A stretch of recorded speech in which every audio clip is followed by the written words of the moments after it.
Hello friends, welcome to Gargi classes. आज date है 17 फरवरी 2021।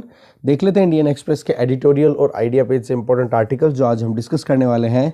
आपके सामने दो आर्टिकल्स है। First is price of reform, कि जिस तरीके से फार्मर्स का एजिटेशन चल रहा है, और हमने एक रिपोर्ट भी डिस्कस की थी इसी न्यूज़पेपर की जो शाम को मैं वीडियो डालता हूँ उसमें, कि फूड कॉरपोरेशन ऑफ इंडिया के पास में कितना ज़्यादा लोड बढ़ता चला जा रहा है, कि जो प्रोक्योरमेंट है एमएसपी के बेसिस पे वो कितना ज़्यादा एक हैवी कॉस्ट पे करनी पड़ती है, क्योंकि लगभग 40 रुपीज़ पर किलोग्राम के हिसाब से, 40 तो क्या अराउंड 43 के लगभग है, 43 रुपीज़ पर किलोग्राम के हिसाब से एफसीआई जो है वो प्रोक्योर करता है। पूरी कॉस्टिंग आती है ट्रांसपोर्टेशन की, हैंडलिंग की, डिलीवरी की सारी, और जब वो बेचना शुरू करते हैं तब केवल उनको जो पब्लिक डिस्ट्रीब्यूशन सिस्टम है वहाँ पर सिर्फ 3 रुपये किलो में बेचना पड़ता है, 2 रुपये किलो, 3 रुपये किलो। तो ओवरऑल कॉस्ट बियरिंग कितनी होगी गवर्नमेंट की, जो ये फॉर्म है एफसीआई, उस पर 39 रुपीज़ के लगभग।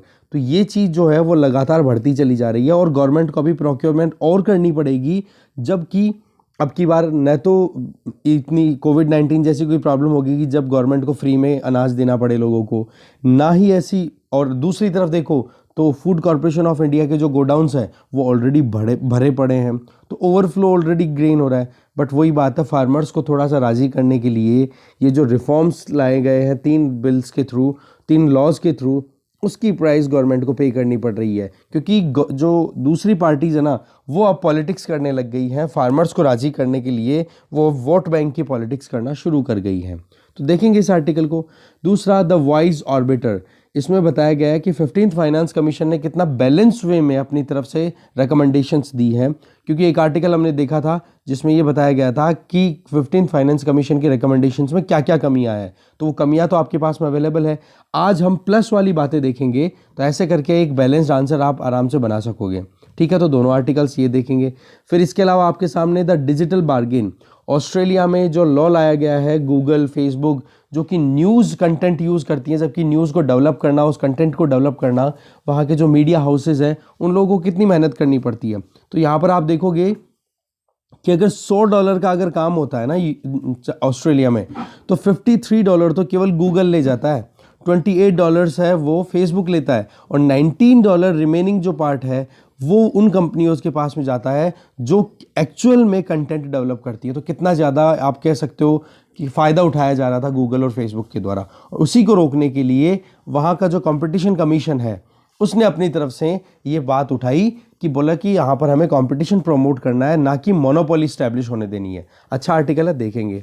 इसके अलावा ये वाला आर्टिकल, अ मोर इक्वल फेथ, सऊदी अरब में अभी 4 कोड्स इंट्रोड्यूस किए गए हैं, जिसमें जो एक्सट्रीम या रेडिकल शरीयत लॉज से थोड़ा सा हट करके जो इंटरनेशनल प्रैक्टिसेस है उनके साथ में भी एक हार्मनी इस्टेब्लिश करने की कोशिश की जा रही है, जो कि सऊदी अरब की जो औरतें हैं उन्होंने वेलकम भी किया है, कि वाकई में बहुत ही अच्छा कदम उठाया जा रहा है। तो इसमें जो शुरुआती पैराग्राफ है इसके बारे में जानेंगे।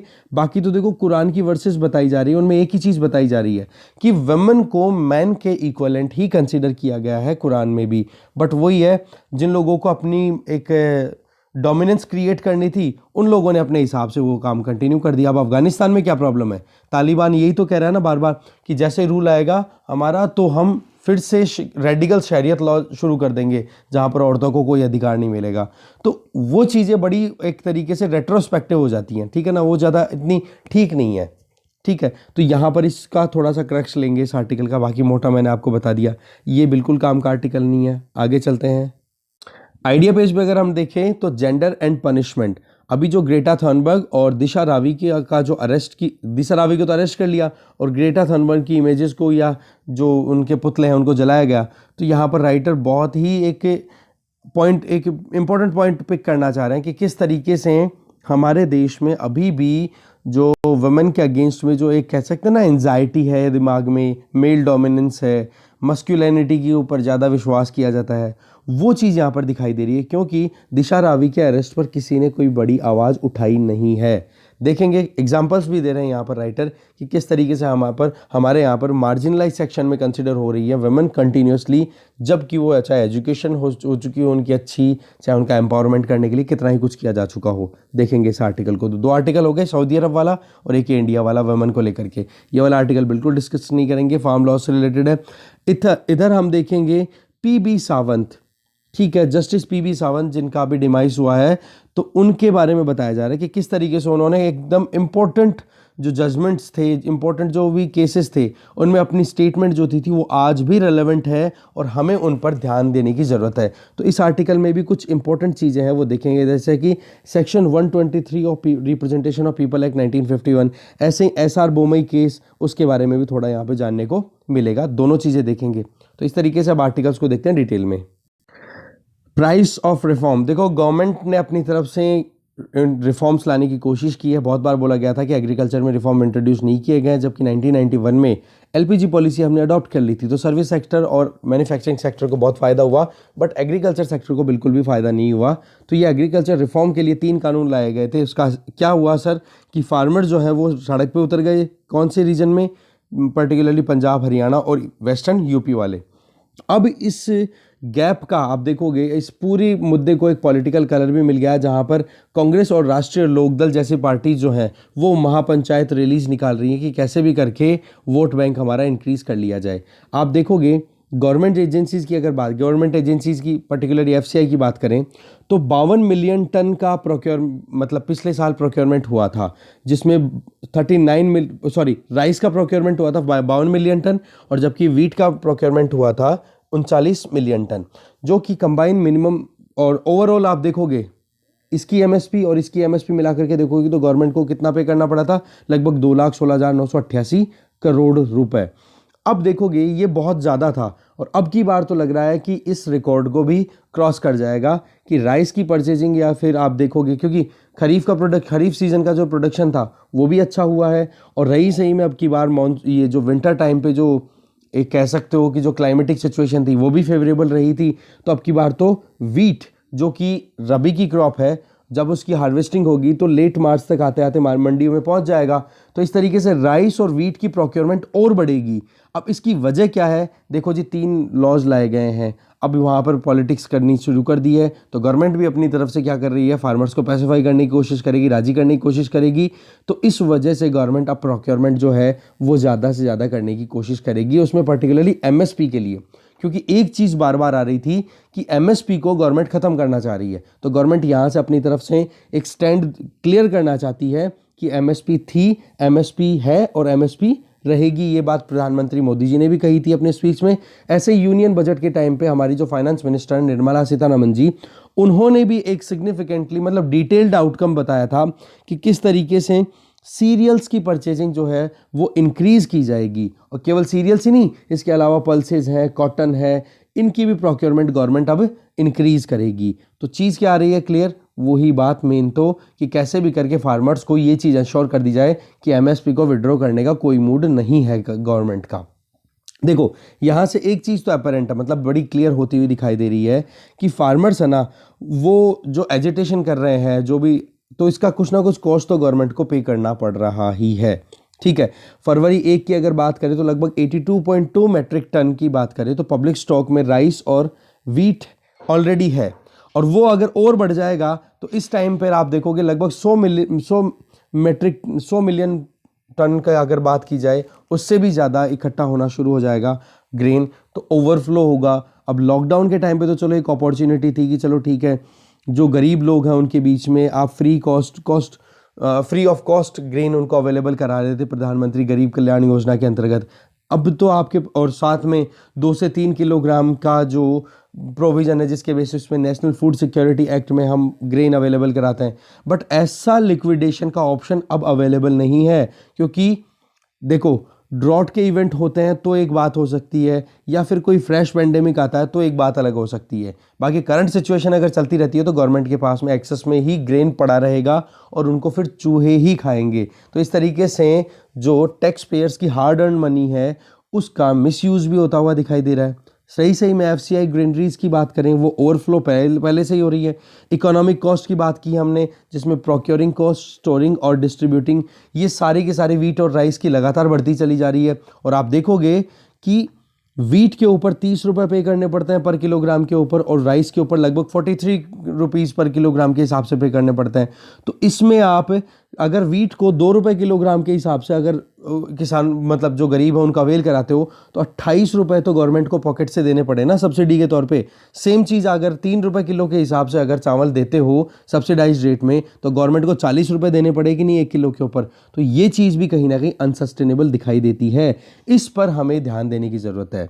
देखो पॉलिटिकल कैपिटल को इंक्रीज करने के चक्कर में देखो फार्म लॉज तो बहुत ज़रूरी थे, इसमें तो डाउट ही नहीं है। बस एमएसपी को एक कॉन्फिडेंस देने के लिए फार्मर्स को कि भाई तुम गलत तरीके से तुम्हारा जो ऑब्जेक्शन का जो बेसिस है वो बहुत ही गलत है, तो उस चीज़ को क्लियर करने के लिए। और दूसरा पॉलिटिकल इशू बन गया ना ये, तो इस चक्कर से कहीं ना कहीं गवर्नमेंट के ऊपर भी ये प्रेशर बनता चला जा रहा है। देखो सब्सिडी दी जा रही है ना जो वाटर पे और इलेक्ट्रिसिटी पे, इस पर कहीं ना कहीं ध्यान देने की बहुत ज़्यादा ज़रूरत है। क्योंकि वाटर सब्सिडी कैसे, देखो फर्टिलाइजर पे सब्सिडी मिलती है तो रेकलेसनेसली मतलब बिना कोई सोचे समझे यूरिया का यूज़ हो रहा है। इलेक्ट्रिसिटी पे सब्सिडी ज़्यादा मिल रही है तो बिना सोचे समझे पंप चला देते हैं और उस पानी निकलता रहता है, और जो एक प्रेशियस ग्राउंड वाटर है उसका लेवल डिप्लीट करता चला जा रहा है, जो कि आने वाले टाइम पे बहुत मुश्किलों का कारण बन सकता है। ठीक है, तो ये है भाई प्राइस फॉर रिफॉर्म। आगे चलते हैं। नेक्स्ट आर्टिकल है द डिजिटल बार्गेन। देखो बैटल चल रहा है गवर्नमेंट गूगल के बीच में, और थोड़ा बहुत फेसबुक भी ले लो, और साथ में ट्रेडिशनल न्यूज़ मीडिया ऑस्ट्रेलिया में। ठीक है, और इसमें टेक्निकल जाइंट ने अपनी तरफ से क्या कह दिया था, गूगल ने बोला कि वो अपने सर्च इंजन को वहाँ से बंद कर देगा अगर वहाँ के लोग मानते नहीं है या फिर गवर्नमेंट जो है वो गूगल की बात को मानती नहीं है। तो देखो बोन ऑफ कंटेंशन तो मेन तो क्या है, वो ये है कि जो प्रपोज्ड लॉ है कैनबरा पार्लियामेंट में, ऑस्ट्रेलिया की पार्लियामेंट में, जिसमें एक कोड लाया जा रहा है जो कि बार्गेन करेगा कि न्यूज़ आउटलेट्स जो कि वाकई में कंटेंट तैयार करती है तो उनको कॉम्पनसेशन प्रोवाइड करे गूगल या फेसबुक, जो कि उन न्यूज़ कंटेंट का यूज़ करके पैसा कमा रहे हैं बहुत सारा। तो ये डिस्प्यूट जो था ना वो कहीं ना कहीं आप देखोगे कुछ हैंडफुल कंपनीज का डोमिनेंस क्रिएट ना हो उसके लिए है। ठीक है, मुट्ठी भर कंपनियां जैसे कि फेसबुक, अमेजोन क्या गूगल, ये अपनी दादागिरी ना चला दे। दूसरी यहाँ पर जो अबाइडिंग इंपॉर्टेंस है जिसको फॉलो करना है वो ये कि क्वालिटी जर्नलिज्म कंटिन्यू बनी रहे।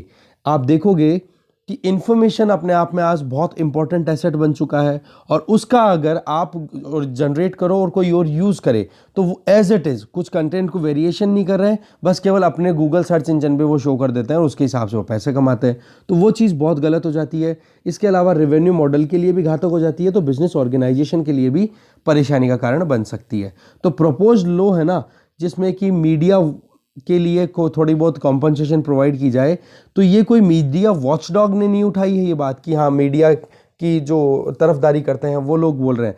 ये ऑस्ट्रेलिया में ही जो कंपटीशन एंड कंज्यूमर कमीशन है, जैसे कि हमारे कंपटीशन कमीशन ऑफ इंडिया है, उसी तरीके से वहाँ पर है। उन्होंने 18 महीने की इन्वेस्टिगेशन की है, और जब पता पड़ा कि वाकई में कितना ज़्यादा इम्बैलेंस है तो गूगल और फेसबुक कितना पैसा कमाती है। देखो यहाँ पे कि अगर $100 अगर डिजिटल एडवर्टाइजिंग रेवेन्यू आती है तो उसमें से $53 तो गूगल के पास जाते हैं, $28 फेसबुक के पास जाते हैं, और $19 केवल शेयर होती है उन कंपनीज के साथ जो कि वाकई में उस कंटेंट को प्रोड्यूस कर रही हैं। तो यहाँ पर नए लॉ में लाया गया है कि एक एग्रीमेंट होना चाहिए प्रॉपर वे में, जिसमें ऑनलाइन प्लेटफॉर्म जो है वो मीडिया हाउसेस को एक एडिक्वेट टाइम में एग्रीमेंट करें उनके साथ में, और एक प्रॉपर वे में उनको पैसा प्रोवाइड करें। क्योंकि अगर वो ऐसा नहीं करेंगे तो मोनोपोली हो सकती है, और मोनोपोली अगर होती है तो उसमें फिर बाद में तो देखो कंपटीशन खत्म ही हो जाता है। ठीक है ना। देखो गूगल ने अपनी तरफ से इस लॉ को ऑब्जेक्ट भी किया और धमकी भी दी कि भाई हम हमारा सर्च इंजन है वो बंद भी कर देंगे, और साथ में गूगल थोड़ा सा फिर ल्यू लगा कि यार मार्केट पूरा बंद हो जाए, क्योंकि माइक्रोसॉफ्ट जैसी कंपनियां तैयार बैठी हैं। उन्होंने क्या कहा, बोले कि आप तो गूगल को बंद करो, हम हमारा जो सर्च इंजन है बिंग उसको आपके लिए अवेलेबल करा देंगे, आप जो टर्म्स एंड कंडीशन रखोगे उन पे। तो मार्केट कॉम्पिटिशन का इतना फ़ायदा हुआ है कि नहीं वहाँ पे।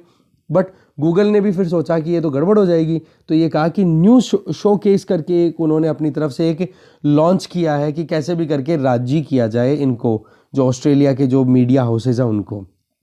और इसी तरीके से फेसबुक भी है ना, वो भी यूके में दिसंबर 2020 में इसी तरीके का एक प्लान लेकर के आई थी कि जो भी न्यूज़ आउटलेट्स हैं उनको जितनी लाइसेंस के लिए फ़ी पे करनी पड़ती है उसका एक हिस्सा फेसबुक भी पे करने लग जाएगा। तो ऐसे करके आप देख सकते हो कि कितना ज़्यादा मतलब ये अपने आप में एक अलर्टिंग या फिर कंसर्निंग मैटर है, जिसमें कि मेहनत तो कोई और कर रहा है, केवल उस मेहनत को दिखाने के नाम पर ही वो कंटेंट के पैसे ज़्यादा कमा रहे हैं। तो जबकि यहाँ पर मीडिया हाउसेस की मेहनत है तो उनको ज़्यादा शेयर मिलना चाहिए, राइट। तो डर क्या है स्पेशली, देखो स्मॉलर मीडिया हाउसेज है ना, उनकी बात कौन सुनेगा, ये सबसे बड़ी बात हुआ करती थी।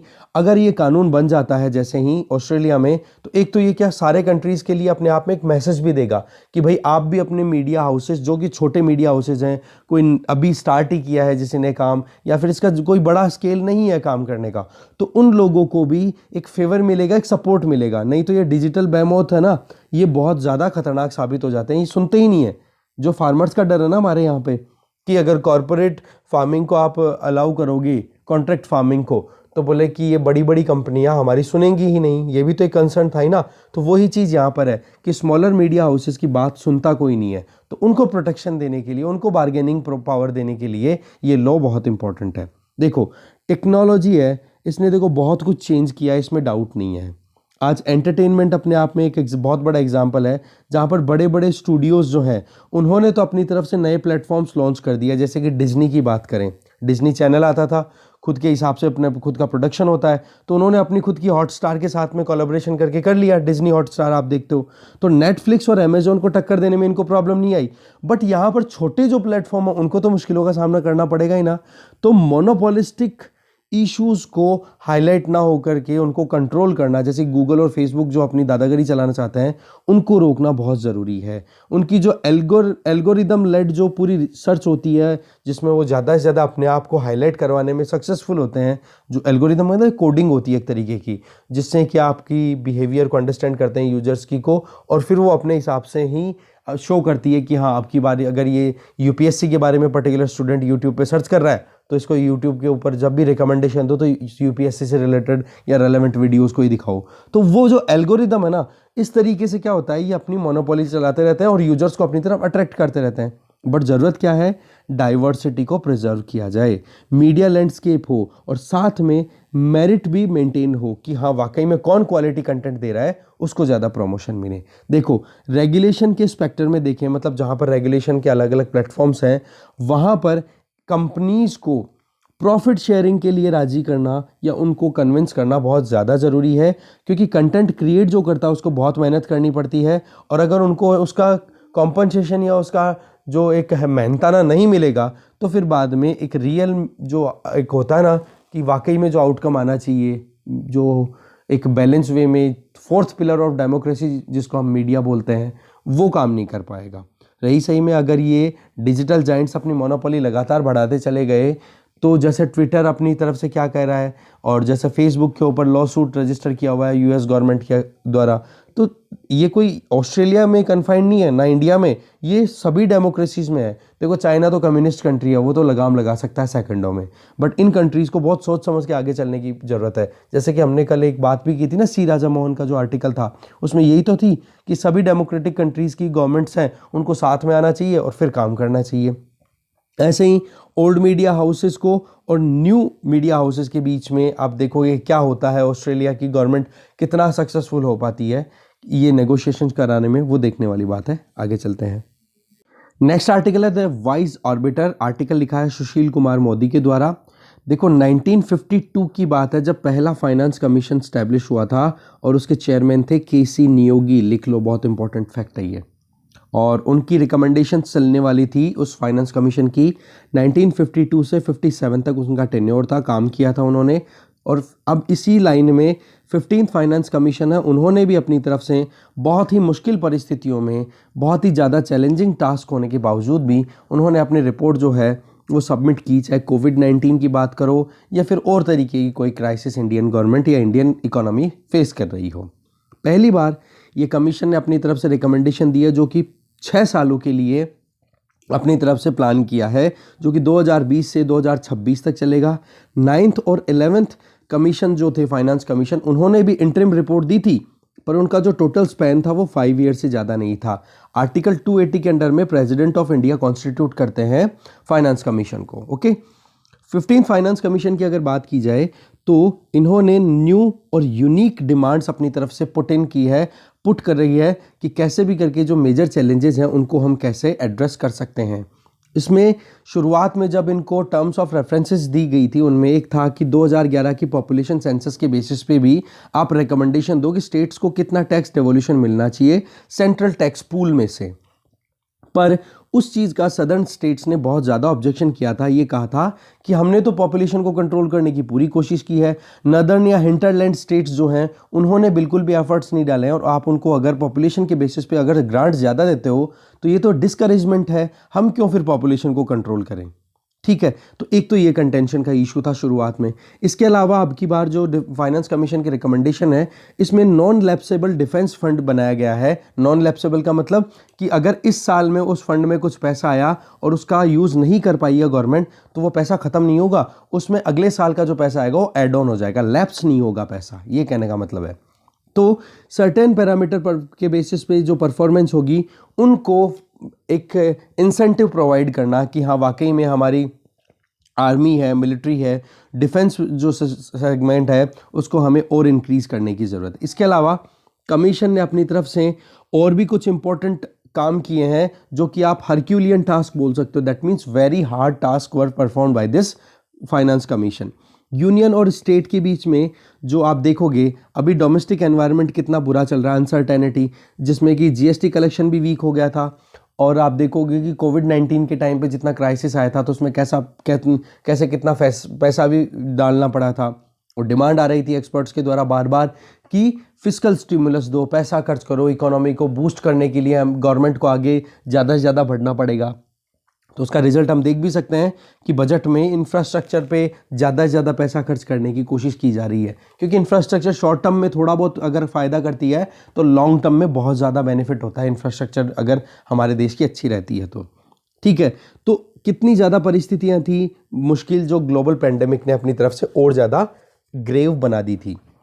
देखो कमीशन की जो फाइनल रिपोर्ट आई है उसमें स्टेट्स को तो 41% देने की बात की गई है, जो भी सेंट्रल गवर्नमेंट के पास में जो भी पूल है पूरा टैक्स कलेक्शन का, और 1% जो है वो इसलिए होल्ड किया है क्योंकि पिछली बार तक 14 फाइनेंस कमीशन की रिकमेंडेशन तक तो ये था कि स्टेट्स को 42% जो है जो सेंटर के पास में टैक्स पूल है उसका 42% दिया जाएगा, बट अब की बार 41% इसलिए किया गया क्योंकि जम्मू कश्मीर की स्टेटहुडशिप तो खत्म हो गई, अब वो बन गया है क्या, यूनियन टेरिटरी। तो सीधा अब सेंट्रल गवर्नमेंट जो है वो 1% पैसा जो यहाँ 42 में से 41% तो स्टेट्स को दे दिया और 1% जो है वो जम्मू कश्मीर के लिए होल्ड पे रख दिया।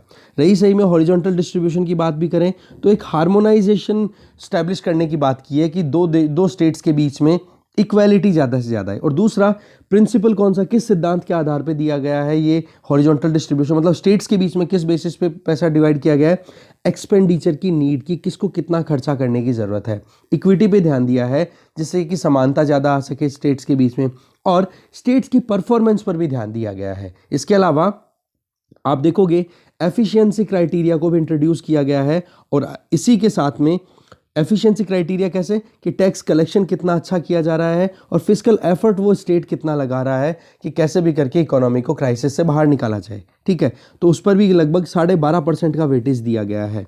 और 12.5% में आप देखोगे डेमोग्राफिक परफॉर्मेंस का मतलब क्या हो गया कि आप देखोगे पॉपुलेशन को कंट्रोल करने का काम कितना अच्छे से किया गया है। तो जो सदर्न स्टेट्स का जो कंसर्न था ना पहले, उसको भी अब यहाँ पे इस फाइनेंस कमीशन की रिपोर्ट ने एड्रेस किया है। तो यही तो मेन बात थी ना कि सदर्न स्टेट ये कह रहे थे कि 2011 की सेंसस की वजह से अगर आप की बेसिस पे अगर आप डेवोल्यूशन करते हो तो वो कहीं ना कहीं पार्शियलिटी हो जाएगी सदर्न स्टेट्स के साथ में।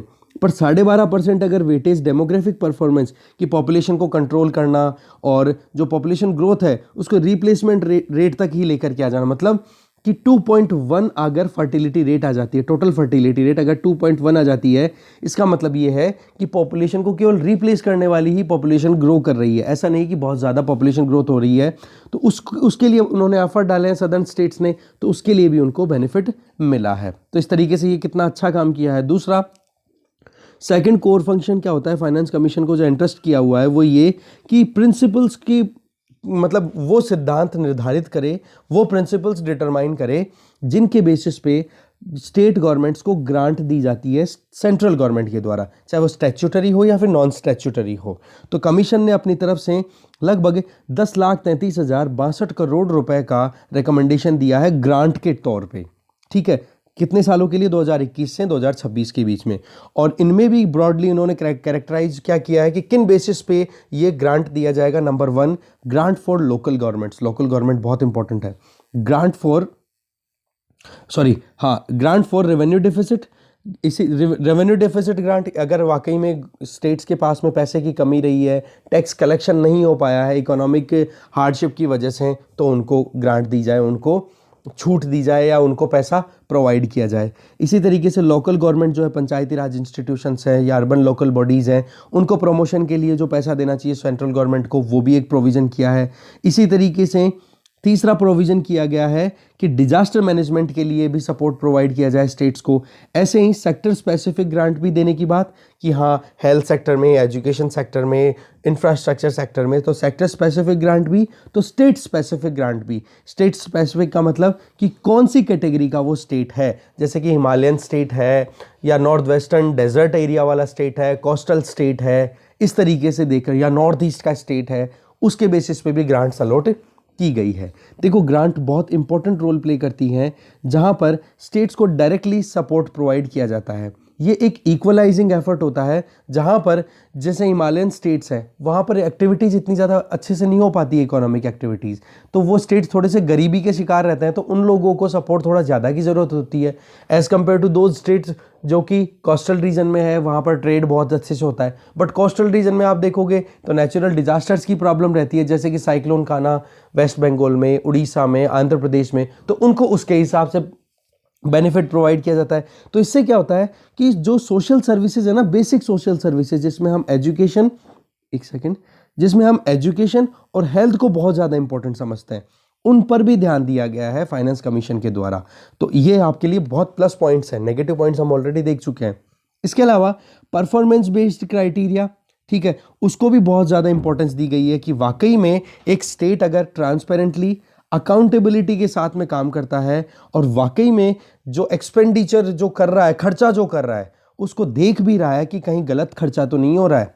वही बात है, क्योंकि अभी आमदनी 98 है और खर्चा अगर रुपया है तो बहुत सोच समझ के खर्चा करने की ज़रूरत होती है। तो ट्रांसपेरेंसी और अकाउंटेबिलिटी जिस भी स्टेट ने अच्छे से रख रखी है ना, उसको उसी के हिसाब से ज़्यादा पैसे देने की बात की है किसने? फाइनेंस कमीशन ने। हाँ, गवर्नमेंट ने अपनी तरफ से जो एक्शन टेकन रिपोर्ट दी है उसमें ये कहा है कि एक तो सेक्टर स्पेसिफिक ग्रांट और एक स्टेट स्पेसिफिक ग्रांट जो कि फाइनेंस कमीशन ने रिकमेंड की है, उसको एक बार होल्ड पे रखा है या फिर गवर्नमेंट ने एक बार साइड में रखा है, क्योंकि आने वाले टाइम पे जैसे ही पैसे और ज़्यादा होंगे, रेवेन्यू कलेक्शन बढ़ेगा, तब जाके सेंट्रल गवर्नमेंट इसके बेसिस पे ग्रांट देगी। किन दो सेक्टर पे?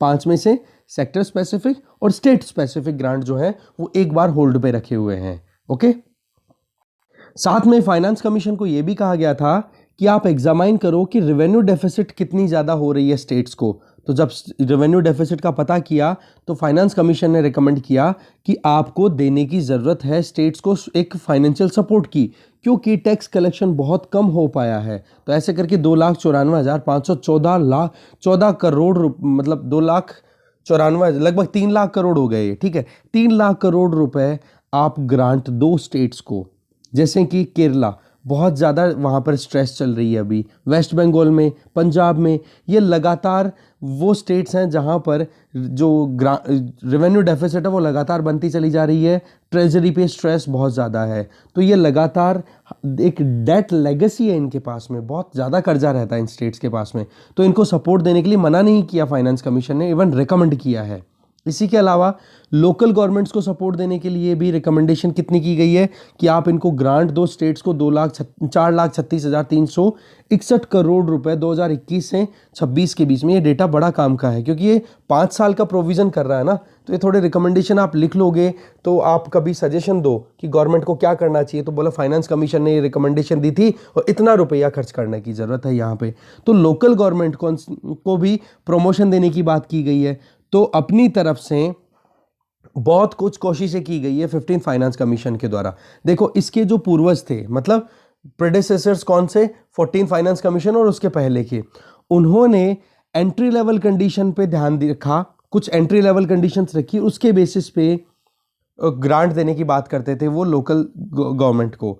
अब देखो यहाँ पर पॉइंट क्या है, क्योंकि स्टेट्स को आप जानते हो कि लोकल गवर्नमेंट जो है उनकी वायबिलिटी कब पॉसिबल हो सकती है, उसके लिए कहीं ना कहीं फंडिंग उनके पास अवेलेबल हो। अब वही बात है, अगर आप जिम्मेदारी किसी को दे दो और पैसा उसको दो नहीं, तो वो जिम्मेदारी पूरी कैसे करेगा? ठीक है, तो इस केस में तो वही बात होगी, 73rd और 74th कॉन्स्टिट्यूशनल अमेंडमेंट एक्ट जो आया था वो कहीं ना कहीं फेल हो जाएगा।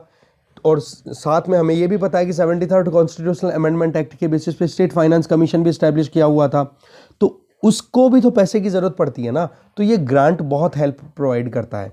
तो फाइनेंस कमीशन ऑफ इंडिया ने, जो कि 15 था, उसने अपनी तरफ से ये रिकमेंडेशन भी दी है कि स्टेट फाइनेंस कमीशन को कॉन्स्टिट्यूट टाइम पे किया जाए, टाइम पे जो खर्चा किया जा रहा है उसकी ऑडिटिंग होनी चाहिए, और वो अकाउंट्स जो है उनकी जो डिटेल है वो ऑनलाइन अवेलेबल होनी चाहिए।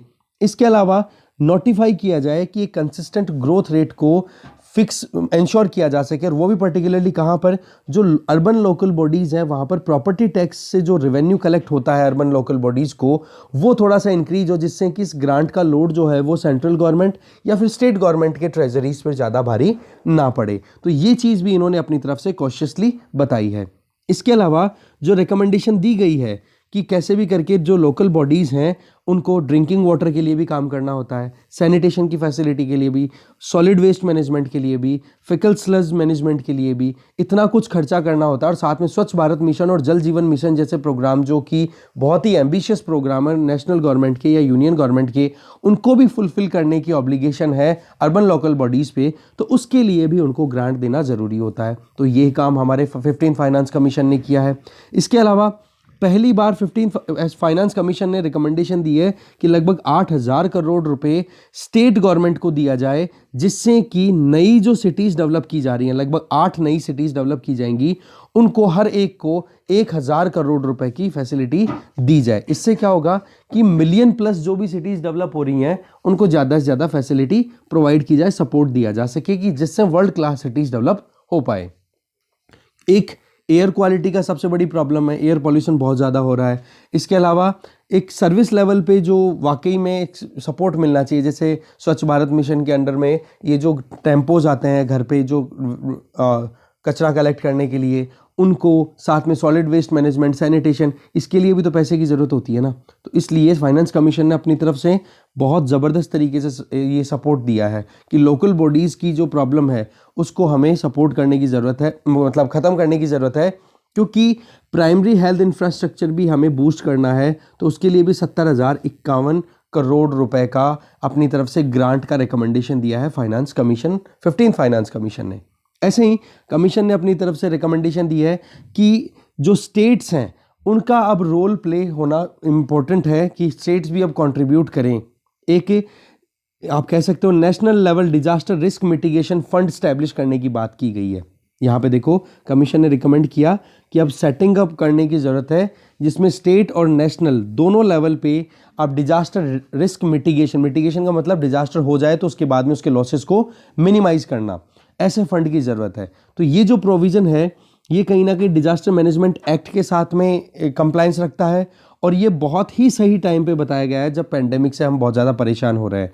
तो पहली बार फाइनेंस कमीशन ने अपनी तरफ से बोला है कि 10 से 25% तक, हाँ, स्टेट की जितनी कैपेसिटी है ना, इसको बोला जा रहा है ग्रेडेड कॉस्ट शेयरिंग। इसका मतलब क्या हो गया कि स्टेट की जितनी कैपेसिटी है, स्टेट का जितना स्ट्रेंथ है, उसके हिसाब से स्टेट जो है वो एनडीआरएफ और एनडीएमएफ में कंट्रीब्यूट करें। तो आप देख सकते हो कि स्टेट्स का से भी अब बढ़ना शुरू होना चाहिए एनडीआरएफ का जो पैसा है, एनडीआरएफ का जो फंड है, या फिर जो फोर्सेस का डिप्लॉयमेंट होता है उसमें। तो स्टेट्स को और एम्पावरमेंट करने की बात की जा रही है। ऐसे ही जो गैप ऑलरेडी चल रहा था या फिर हमेशा रहता है कि बजटरी जो रिक्वायरमेंट होती है वो, और बजट अलोकेट करता है वो, उसमें बहुत ज़्यादा गैप होता है। और दूसरा, अभी हमने देखा कि डिफेंस को लेकर के गवर्नमेंट ने, या फिर फाइनेंस कमीशन ने अपनी तरफ से जो रिकमेंडेशन दी है कि इंटरनल सिक्योरिटी और डिफेंस को हमें प्रमोट करना है, प्रोटेक्ट करना है, तो उसके ऊपर हमें जो क्रिटिकल कैपिटल एक्सपेंडिचर है उसको बढ़ाने की ज़रूरत है। जिससे क्या होगा कि हम हमारे यहाँ पर एक तो देखो आत्मनिर्भरता ला सकें, कि हमारे यहाँ पर ही डिफेंस इक्विपमेंट प्रोड्यूस हो तो इससे क्या होगा, सिक्योरिटी में हमें प्रॉब्लम नहीं होगी, कोई भी देश हमारे ऊपर परेशानी का कारण, जैसे कोई भी सेंसिटिव जो इन्फॉर्मेशन है वो बाहर नहीं जाएगी। इसके अलावा हमारे यहाँ पर जॉब क्रिएशन भी होगी, और इसके अलावा हमारे खुद के प्रोडक्ट होंगे तो उनको मेंटेन करना, आगे कंटिन्यू चलाना प्रॉब्लम नहीं करेगा। तो फाइनेंस कमीशन ने अपनी तरफ से एक डेडिकेटेड नॉन लैप्सेबल फंड की बात की है, जिससे कि डिफेंस इक्विपमेंट को, डिफेंस को मॉडर्नाइज किया जा सके। और इस फंड का नाम क्या दिया हुआ है, modernisation fund for defence and internal security, MFDIS। और इसमें 4 स्पेसिफिक सोर्सेज बताए हैं कि कहाँ से पैसा आ सकता है, तो आप ये लिख लो। पहला कि कंसोलिडेटेड फंड ऑफ इंडिया से ट्रांसफ़र किया जाए पैसा। दूसरा, जो डिफेंस पब्लिक सेक्टर एंटरप्राइजेज हैं वहाँ से डिसइन्वेस्टमेंट करके पैसा निकाल करके, बेच करके, कुछ शेयर्स बेच करके। ऐसे ही जो सरप्लस डिफेंस लैंड है, मतलब कह सकते हैं ना कि सुरक्षा से संबंधित हमारे पास में जो सुरक्षा एजेंसियां हैं उनके पास में जो ज़मीनें पड़ी हैं उनको हम बेच सकते हैं, जो हमारी ज़रूरत, जो डिफेंस एजेंसीज के काम की नहीं है, तो उससे पैसा निकाला जा सकता है। ऐसे ही जो डिफेंस लैंड से जो पैसा आएगा, और साथ में जो स्टेट जो पैसा आएगा, और जो लैंड है स्टेट्स में रिलाई करेगी। अब वो स्टेट्स में जो डिफेंस डिपार्टमेंट की जो लैंड है वो दी किसको जाएगी, स्टेट गवर्नमेंट को, कि भाई आप वहाँ पर पब्लिक प्रोजेक्ट चला सकते हो फ्यूचर में, तो स्टेट गवर्नमेंट से भी पैसा लिया जा सकता है। ऐसे करके 4 तरीके से तो पैसा निकाला के 2021 से 2026 तक लगभग 2,38,354 करोड़ रुपए का अरेंजमेंट करने का टारगेट रखा है फाइनेंस कमीशन ने। ठीक है, इस फंड का नाम क्या है, modernisation fund for defence and internal security, MFDIS। तो यूनियन गवर्नमेंट ने ये रिकमेंडेशन इन प्रिंसिपल जैसा बताया गया वैसे कि वैसे एक्सेप्ट कर लिया। इसके अलावा कमीशन ने अपनी तरफ से रिकमेंड किया है कि 1,000 करोड़ रुपए पर एनम के हिसाब से अलोकेट करने की ज़रूरत है उन फैमिलीज़ को, जो फैमिलीज़ कहीं ना कहीं वॉर की वजह से बहुत सारी परेशानियों का सामना करते हैं, जो शहीद हो जाते हैं, उनकी फैमिलीज़ को प्रोटेक्शन देने की ज़रूरत है। आज जो सेंट्रल आर्म्ड पुलिस फोर्सेज हैं उनके पर्सनल्स को कितनी ज़्यादा परेशानियों का सामना करना पड़ता है फ्रंट लाइन ड्यूटी करते टाइम पे, तो उनको प्रोटेक्शन देने की ज़रूरत है। तो जब रिपोर्ट सबमिट की गई थी ना फाइनेंस कमीशन के द्वारा, तो उन्होंने महात्मा गांधी का एक कोट लिखा था। वो क्या था, the future depends on what we do in present. हमारा फ्यूचर डिपेंड किस पे करता है कि आज हम वर्तमान में क्या कर रहे हैं। तो ये इंटरेस्टिंग है कि किस तरीके से फाइनेंस कमीशन ने अपनी तरफ से overarching and revolutionary recommendation दी है, जो कि आने वाले समय के लिए बहुत ही निर्णायक साबित होने वाली है। आगे चलते हैं। नेक्स्ट आर्टिकल है मोर इक्वल फेथ। आर्टिकल लिखा है ए फैजुर रहमान ने। यहाँ पे देखो हमारे लिए इंपॉर्टेंट चीज़ है बस इतनी सी, कि सऊदी अरब के जो क्राउन प्रिंस है मोहम्मद बिन सलमान, उन्होंने 2017 में प्रॉमिस किया था कि कंट्री को हम मॉडरेट इस्लामिक कंट्री बनाएंगे। तो उन्होंने इरेडिकेट करने की बात कही थी जो भी एक्सट्रीमिस्ट थॉट हैं उनको। तो ऐसे करके उन्होंने अपनी तरफ से जो मिजोगेनिस्टिक कंटेंट जो चल रहा था, मतलब स्त्रियों के अगेंस्ट में जो हेट्रेड होती है वुमेन के अगेंस्ट में, उनको ख़त्म करने के लिए तो 4 नए लॉज लाने की बात की जा रही है। एक तो पर्सनल स्टेटस लॉ, एक सिविल ट्रांजैक्शन लॉ, एक penal code for discretionary sanction, और एक है द लॉ ऑफ एविडेंस। तो ये चारों लॉज क्या करेंगे, जैसे ही फाइनलाइज हो जाएंगे तो जो मुस्लिम लॉज हैं उनको शरीयत लॉ के साथ में इंटरनेशनल प्रैक्टिसेस के साथ मिला करके एक बैलेंस बना करके आप बनाओ, एक तरीके से वुमेन एम्पावरमेंट का काम करेगा। और सऊदी अरब की जो वुमेन है उन्होंने इस मूव को वेलकम किया है कि वाकई में एक लिबरल सोसाइटी जब होगी तभी देश ग्रो करेगा। तो ये ही मेन कंटेंट है। बाकी जो चीज़ें हैं वो आपको एक बार देखनी पड़ेगी, किस तरीके से रेडिकलिज्म आना शुरू हुआ था, कि वुमेन को मतलब बिल्कुल ही मार्जिनलाइज कंसिडर करना शुरू कर दिया था। ठीक है, खलीफा का जो मुद्दा था शिया सुन्नीस का, वो सारा आप देख सकते हो इस आर्टिकल में। बाकी वुमेन एम्पावरमेंट से रिलेटेड ये एक एग्जांपल है, क्योंकि बाकी तो माइन्यूट डिटेल आप कभी लिख नहीं पाओगे एग्जाम में। आगे चलते हैं।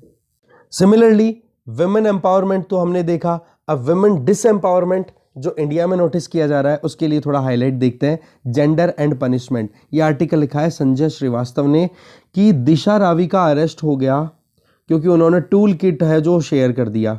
जो कि टूल किट क्या था, एक तरीके की गाइडलाइंस होती हैं। ठीक है, यूँ मान लो एक पूरा डॉक्यूमेंट है जिसमें गाइडलाइन दी हुई है कि किस तरीके से आप एक प्रोटेस्ट को बढ़ावा दे सकते हो, वो सारी चीज़ें होती है उसमें। ठीक है, और वो टूल किट कहीं ना कहीं ग्रेटा थर्नबर्ग ने भी अपनी तरफ से बात की थी। तो दिशा का तो हो गया अरेस्ट, और ग्रेटा थनबर्ग के जो आप कह सकते हो जो क्लोन या आप जो पुतले हैं वो जलाए गए। तो यहाँ पर एक ही चीज़ राइटर बोलना चाह रहे हैं कि यहाँ पर एक चीज़ क्लियर आ रही है कि जो पेट्रियार्की हमारे यहाँ पे प्रोमोटेड है या फिर जिसको हम सपोर्ट करते हैं, मस्कुलिनिटी को हम ज़्यादा से ज़्यादा फेवर करते हैं, वो चीज़ दिखाई दे रही है कि जहाँ पर एक औरत के साथ में अरेस्ट हो रहा है, उसके जो पुतले जलाए जा रहे हैं, तो वहाँ पर केवल इतना सा ही सोच के मत छोड़ो कि एक सेकंड, कि ये केवल एक प्रोटेस्ट था, प्रोटेस्ट को सपोर्ट कर रहे थे तो ये हुआ। बोले ये वायलेंस अगेंस्ट वुमेन है ना, ये एक पार्ट है, ये हमारे रग रग में दौड़ रहा है। ये चीज़ हाईलाइट हो रही है यहाँ पर बता रहे हैं कि 1987 में 18 साल की एक लड़की जिसका नाम था रूप कंवर, उसके पति की डेथ हो जाती है उसकी शादी के सिर्फ 8 महीने बाद में। और जब उसकी पति की चिता को आग लगाई जाती है तो उसको भी साथ में बिठा दिया जाता है और उसको सती करार दे दिया जाता है। ये दिवराला राजस्थान में सीकर में एक गांव है, श्री माधोपुर के पास में, वहाँ की स्टोरी है ये, ठीक है। तब जाके राजस्थान गवर्नमेंट लेकर आती है राजस्थान सती प्रिवेंशन एक्ट 1987। तो ये देखो कि किस तरीके से एक औरत को उसके पति के साथ जला करके उसको ग्लोरीफाई किया जाता है कि सती माता हो गई, और जबकि उसने अपनी ज़िंदगी ख़त्म कर दी। दूसरी तरफ यहाँ पर राइटर बता रहे हैं कि जब तक एक औरत अपनी किचन की फायर के आसपास में घूमती रहे, दैट मीन्स किचन में काम करती रहे, तब तक तो उसको ग्लोरीफाई किया जाता है। पर जैसे ही वो पढ़ लिख करके बाहर निकलती है तो उसको फिर बाद में क्रिटिसाइज़ करना शुरू कर देते हैं।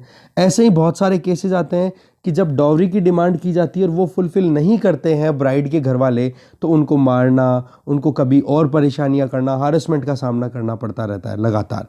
इसी तरीके से रेप केसेस की बात करो कि कभी उन्नाव के केस की बात आ जाती है, तो कभी आप देखोगे कि बिहार में केसेस आते हैं, कभी हैदराबाद में एक वेटनरी डॉक्टर के साथ में रेप होने की डर रहता है, तो और उनको फिर जला दिया जाता है। तो वायलेंस अगेंस्ट वुमेन जो है वो लगातार बढ़ती चली जाती है। अभी भी कहीं ना कहीं ये सिंबल है, ये कहीं ना कहीं दिखाई दे रहा है, मस्कुलाइन एंजाइटी कहीं ना कहीं दिखाई दे रही है, जो अभी ग्रेटा थनबर्ग के एफिजीज को मतलब एफिगीज को जलाया गया, मतलब उनके पुतले को जलाया गया, और जो इसका नाम क्या है, दिशा का अरेस्ट हो गया। तो उसकी वजह से उनको परेशान, मतलब एक तरीके से मस्कुलाइन एंजाइटी, मतलब जो मेल है वो कहीं ना कहीं चिंता में आ गया कि कहीं ये ज़्यादा अपने आप को असर्ट करना शुरू ना कर दे। ये चीज़ इंडिया में कन्फाइंड नहीं है, ये चीज़ हर जगह पे है। जेंडर डिस्पैरिटी तो अभी भी प्रेवलेंट है थ्रू आउट वर्ल्ड। यहाँ पर राइटर एक चीज़ बोलना चाह रहे हैं कि चाहे एक औरत कितनी एजुकेटेड हो, चाहे उनको एम्प्लॉयमेंट मिल चुका हो, उसके बावजूद भी क्या कहा जाता है कि बोलो डोमेस्टिक ड्यूटीज़ को उनको ध्यान में रखने की ज़रूरत है, उनको काम घर पे भी करने की ज़रूरत है। तो ये चीज़ क्या हो गई, उनकी ऑटोनॉमी को कॉम्प्रोमाइज़ करना पड़ा है कि नहीं, ठीक है। इसी के साथ में उनकी मटेरियल प्रोस्पेरिटी पे भी सवाल उठाते हैं कि वो अपनी ज़रूरतें पूरा कर सकती है, बट उसके बावजूद भी जो मस्क्यूलाइन एंजाइटी वो कहीं ना कहीं उनको जकड़े हुए है अभी भी। तो यही चीज़ यहाँ पे रिपीटेडली बताई जा रही है कि इंडिपेंडेंस देने के लिए एजुकेट करते हैं, सब कुछ होता है, उसके बावजूद भी अगर ये इमेजेस निकल के आती है या फिर जो इनके पुतले जलाए जाते हैं, तो वो बहुत ही ज़्यादा हमारी, आप कह सकते हो, पैट्रियार्की या फिर जो मेल डोमिनेटेड सोसाइटी को बार बार इम्पोज करता हुआ दिखाई दे रहा है।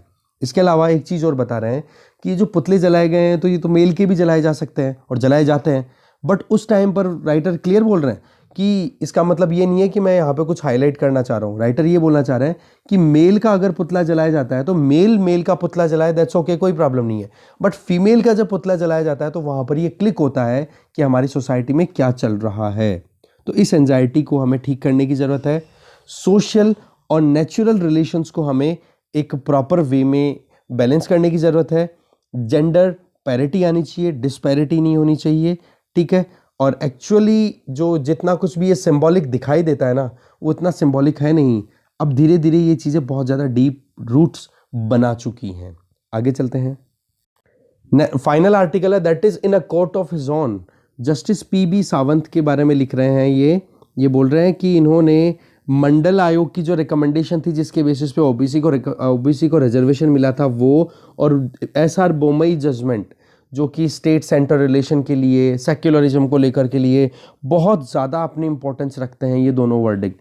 वैसे तो नॉर्मली इनके बारे में इतना याद नहीं किया जाता, मंडल वर्डिक्ट को तो रिजर्वेशन की बात आती है तो ठीक है, और दूसरा एसआर बोमई का जजमेंट है वो कभी सेक्युलरिज्म की बात आती है या फिर स्टेट सेंटर के बीच में कोई टांग खिंचाई होती है, तब जाकर के ये केस हाईलाइट होते हैं।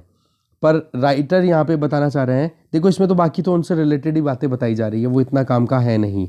हमारे लिए सीधा मुद्दा क्या आ जाता है कि इनका जो जजमेंट था एसआर बोमई केस में वो क्या था, वो हम जानते हैं।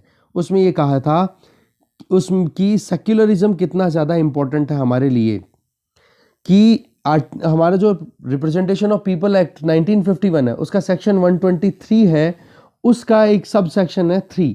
वो क्या कहता है कि कोई भी कैंडिडेट या उसका रिप्रेजेंटेटिव किसी भी इंडिविजुअल से ना तो वोट मांग सकता है ना उसको वोट देने से रोक सकता है on the basis of what, religion, race, caste, community, language.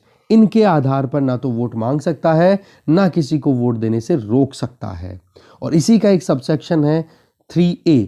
उसमें क्या कहा गया है कि अगर कोई भी ऐसी कोई फीलिंग प्रमोट करने की कोशिश कर रहा है जो कि हेट्रेड फैलाए सोसाइटी में, एनिमिटी फैलाए, दुश्मनी फैलाए, वो चीज़ कहीं ना कहीं, और वो भी किसके आधार पे, वही बात, religion, race, caste, community and language, तो वो चीज़ होगी हमारे सेक्युलर सिस्टम के बिल्कुल ऑपोजिट।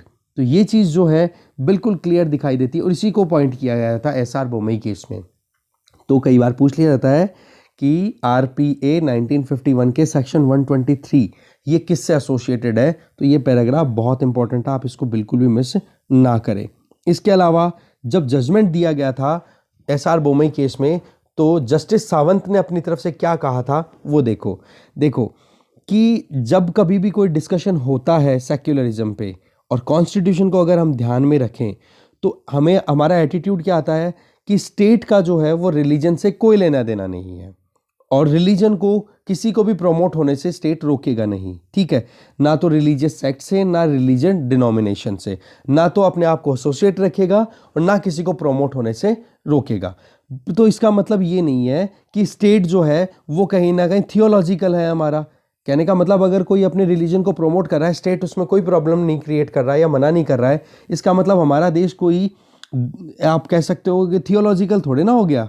जबकि हमारे यहाँ पर तो क्या प्रिंसिपल डिस्टेंस है, आर्टिकल 25 से आर्टिकल 28 के बीच में अगर देखोगे तो हमारे राइट टू रिलीजन को प्रोफेस करना, प्रैक्टिस करना, वो सारी चीज़ें दी हुई है, टैक्सेस में रिलैक्सेशन। तो उसमें एक चीज़ ये भी तो बोली हुई है ना, प्रिंसिपल डिस्टेंस। दैट मीन्स कि अगर कोई भी रिलीजन अपनी लिमिट्स को ब्रीच करेगा, अगर पब्लिक हेल्थ को, मोरालिटी को, या नेशनल इंटेग्रिटी, सॉवरेनिटी को अगर कहीं सवाल में लाता है, तो उस केस में फिर स्टेट मतलब गवर्नमेंट जो है वो इंटरवीन करेगी। ये चीज़ हमारे कॉन्स्टिट्यूशन में लिखी हुई है। और वही चीज़ हमने देखी कि किस तरीके से जब इलेक्शन हो उस टाइम पर भी हमारे जो रिलीजियस इश्यूज़ हैं, रिलीजियस सेंटिमेंट्स हैं, उसको हमें कंटिन्यू रखना है। हम वहाँ पर किसी भी रिलीजन की आइडियोलॉजी में ब्रीच नहीं कर सकते, पर हाँ कोई इंडिविजुअल वोट भी नहीं मांग सकता है। कोई अगर रिलीजन बंदूक की नोक पे कोई रिलीजन के जो लीडर्स हैं वो अगर कन्वर्ट कराते हैं किसी को, तो उनको रोकेगा स्टेट, ठीक है। तो यही चीज़ बताई जा रही है मेनली इसमें। तो इस तरीके से डिस्कशन यहीं पे ख़त्म है। Thank you very much.